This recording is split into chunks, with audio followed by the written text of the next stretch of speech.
الحمدللہ رب العالمین والصلاة والسلام علی سید المرسلین اما بعد فاعوذ باللہ من الشیطان الرجیم بسم اللہ الرحمن الرحیم۔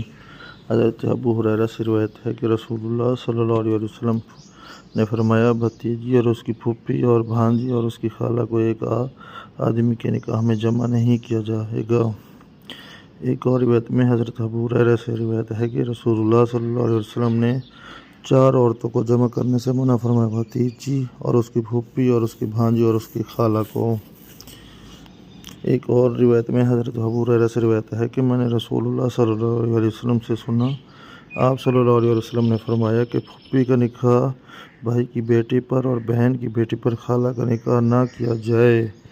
ایک اور روایت میں ہے کہ رسول اللہ صلی اللہ علیہ وسلم نے ان سے منع فرمایا کہ وہ آدمی بھتیجی اور پھوپھی اور خالہ کو ایک نکاح میں جمع کرے۔